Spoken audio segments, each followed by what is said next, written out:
Hello বন্ধুরা, ফেসবুকের সকলকে আমার অশোকার হ্যাপি হোলি।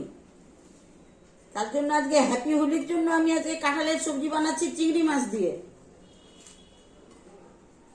কাঁঠালটাকে সেদ্ধ করে নিয়েছি, একটু হলুদ দিয়ে ভাপ দিয়ে নিয়েছি, আর অল্প একটা আলু নিয়েছি, রসুন নিয়েছি, আর গোলমরিচ পেঁয়াজ কেটে নিয়েছি।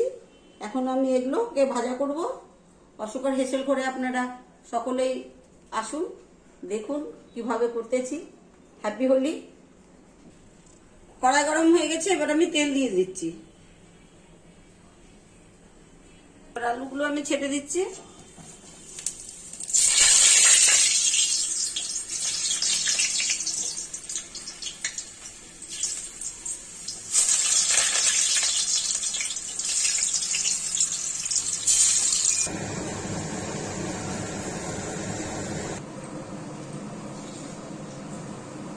এবার রসুনগুলো দিয়ে দিচ্ছি মিক্সিতে, আর গোলমরিচগুলো, এগুলো এখন আমি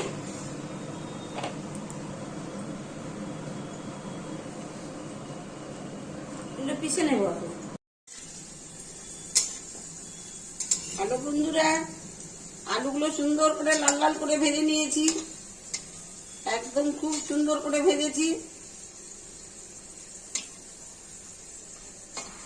আলুগুলো ভাজা হয়ে গেছে, এবার আমি তুলে নিচ্ছি।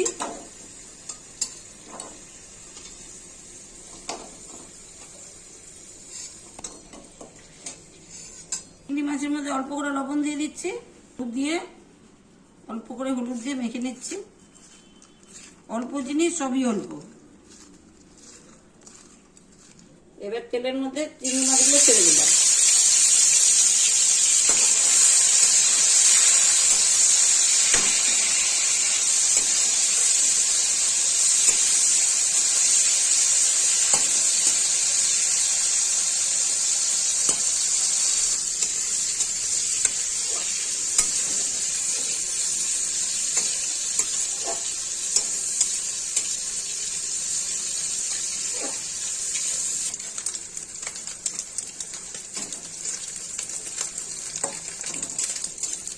চিংড়ি মাছগুলো ভাজা হয়ে গেছে, এবার তুলে নিচ্ছি।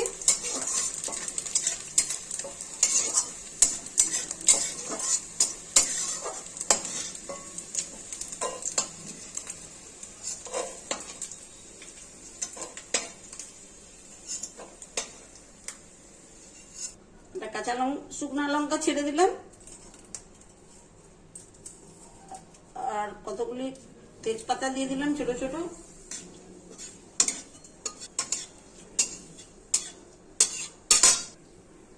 এবার পেঁয়াজগুলি তেলের মধ্যে ছেড়ে দিলাম।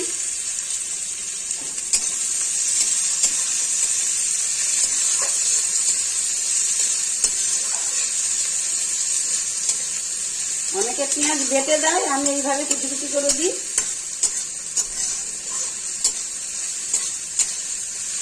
যাদের যেরকম ভালো লাগে সেভাবেই করবেন।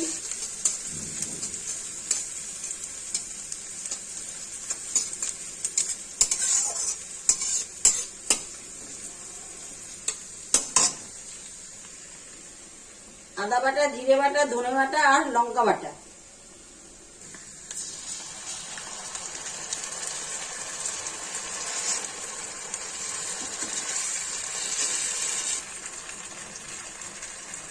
মশলা দেওয়া জলটা ঢেলে দিলাম। অল্প করে হলুদ দিয়ে দিচ্ছি, কেন কাঁঠালটা যখন সিদ্ধ করছি তো তখন হলুদ দিয়েছি, তাহলে বেশি হলুদ। এখন পরিমাণ মতো লবণ দিয়ে দিলাম, লাগলে আবার পরে দেওয়া যাবে।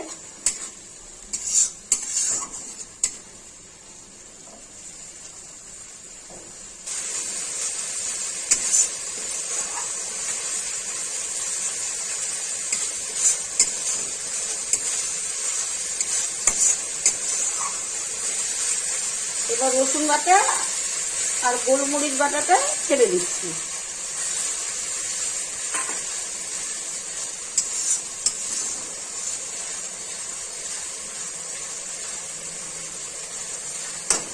গোটা রসুনের কুচিগুলো দিয়ে দিচ্ছি।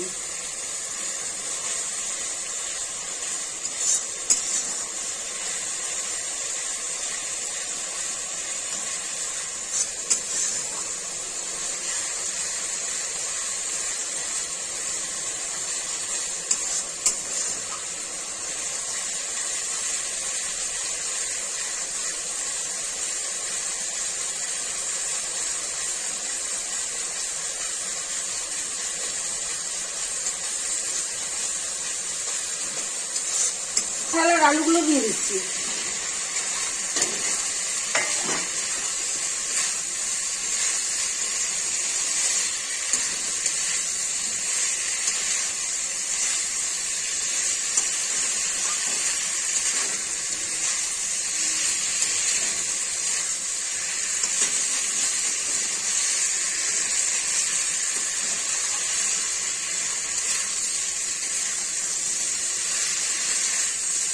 এভাবে রান্না করলে তো খেতে মনে হবে মাংসের মতো।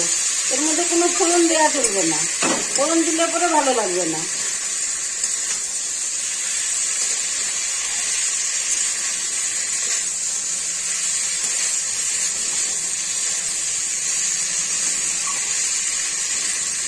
আমি নামাবার আগে একটু গরম মশলা আর একটু ঘি দিয়ে দেবো।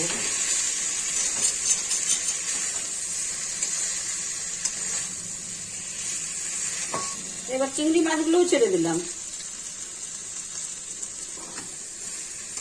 সবগুলো সুন্দর করে কষাবো।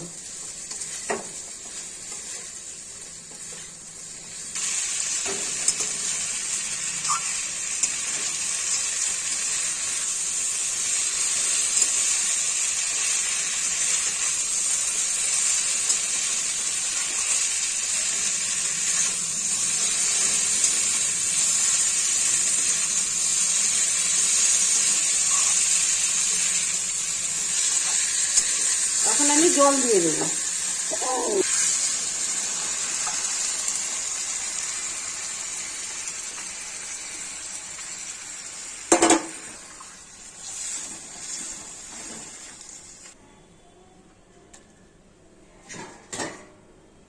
এবার আমি ঢেকে দিচ্ছি। হ্যালো বন্ধুরা, এই গরম মশলাটা আমি এখন থেতো করে দেবো, কারণ যে আমাদের কাছে কিন্তু পাটা নেই। কি করবো বলেন, সবকিছুই তো বলে দিচ্ছি।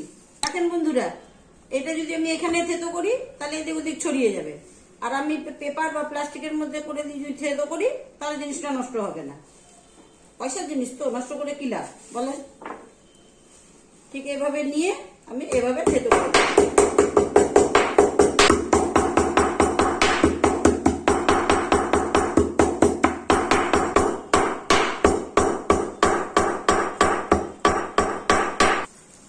কোথাও নষ্ট হলো না, সুন্দরভাবে থেতো হয়ে গেল। এখন আমি এটা বন্ধ করে রেখে দেবো, নাহলে সেন্ট পালিয়ে যাবে।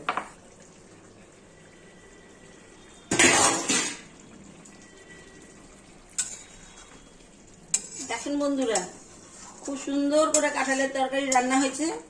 এটার নাম আসলে হচ্ছে গাছ পাঠা।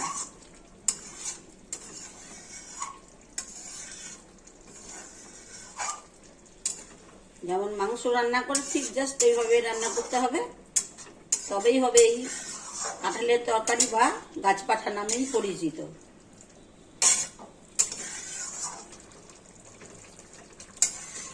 আবার আমরা তো এঁচড়ও বলি, কেউ কাঁঠালেরই তরকারি বলে। আমরা তো সবসময় শ্বশুর বাড়িতে এঁচড়ের তরকারি বলে এসছি, বাবার বাড়িতেও তাই বলে এসছি, এঁচড়ের তরকারি।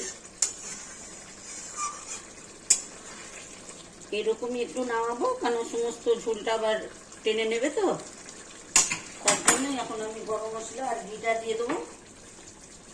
গরম মশলাটা আমি দিয়ে দিলাম, সম্পূর্ণটাই দিয়ে দিলাম।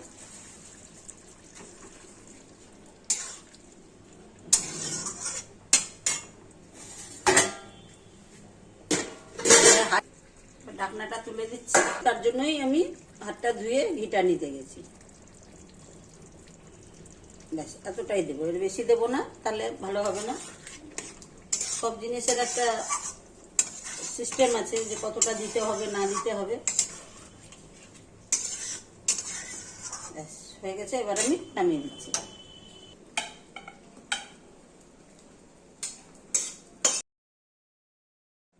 আমি চিংড়ি দিয়ে এঁচড় রান্না করেছি আর আলু দিয়ে, আর সম্পূর্ণটাই আপনাদেরকে দেখিয়েছি প্রথম থেকে শেষ পর্যন্ত।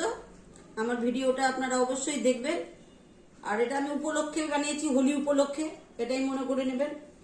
আর যাই হোক, লাইক করবেন, শেয়ার করবেন, সাবস্ক্রাইব করবেন। কে এইভাবে রান্না করবেন সেটাও আপনারা কমেন্টে লিখবেন। আর খুব চেষ্টা করবেন আমাকে একটু তাড়াতাড়ি এগিয়ে দেওয়ার। আর কিছু বলবার নেই আমার কাছে। হ্যাপি হোলি।